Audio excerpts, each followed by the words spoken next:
Hello friends, welcome to Embedded World. Today we are going to solve a new problem based on array. So our problem is we have to write a C program to separate odd and even integer into two separate arrays. For that, first let's define the size. So for that size, I am making a macro define size and size is 10. Now I am declare an array of int data type and the size is the 10, and now I will assign the values to the array. Let's suppose 10, 20, 30, 40, 50, 60, 75, 80, 85, and 90. Let me count they are 10 or not. One. Now, they are 10 values. Now, let's define the two more array for holding the integer and odd int. They are of int type, int even array, and it also the size of 10. So, we have make the macro for that int odd array, and let's suppose size is also same for all the three arrays.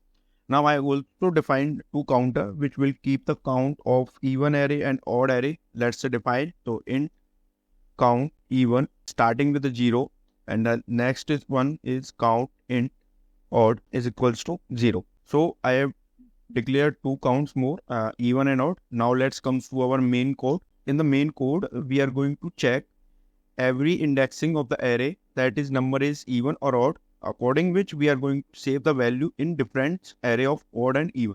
So let's go. For first we will index all the value of array. For that I am going to use a for loop for int I starting with 0 and I is greater than size and I plus plus.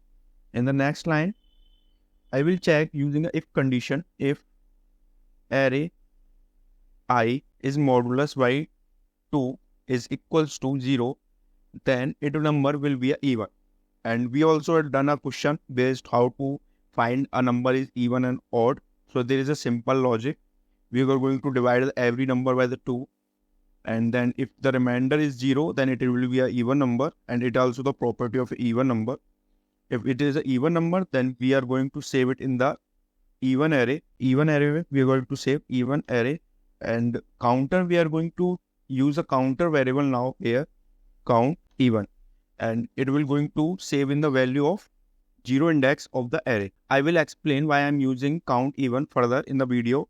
So now let's assign the value of array I to the even array. Now let's increase the value of count even plus plus. Array I is not divisible by 2, then it will go to the else condition. Else means that the number is not even, then if the number is going to be odd. So we are going to save it in the odd array. So odd array, and also we are going to use a odd count odd, and array I value will going to assign it. We are going to increase the counter variable of for odd. Now we have done with our main code. As a simple code is there. If you have any doubt, let me comment in the comment box. I will explain as soon as possible. Now let's print both the array of even and odd one by one. So for int j is equals to 0 and j I is equals to the length count even, here is j plus plus. And now the question is here why I am using the count even. Count even I am using there because the size of the array is 10. But the values are not totally completely 10. For that, if I will write the I in place of count even, then they will print a 0, 0 at the last. So control this, I am using a count even. Count even will increase only when there is a condition true. Otherwise, it will not increase. For that, I am using that. Now here is also a j. And now we are going to print the array.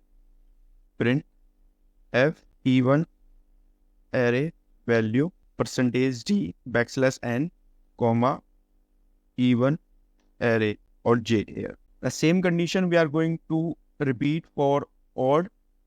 So let's copy this and paste in the next line. Here we are going to change all the variables to k here also, and here even is now become to odd, even replaced by odd, and here also odd array, and the value of also going to change here k. Now I have write the code to print both the array. Now let's run the code and see the output. So I have run the code and you see in the output even array in value 10, 20, 30, 40, 50, 60, 80, 90 both are even number, as we also know. But the number 75 and 85 both are odd. So they printed the both odd number and even number. So thank you for watching this video. And if you have any doubt, let me comment in the comment box. I will answer as soon as possible. Thank you for watching this video.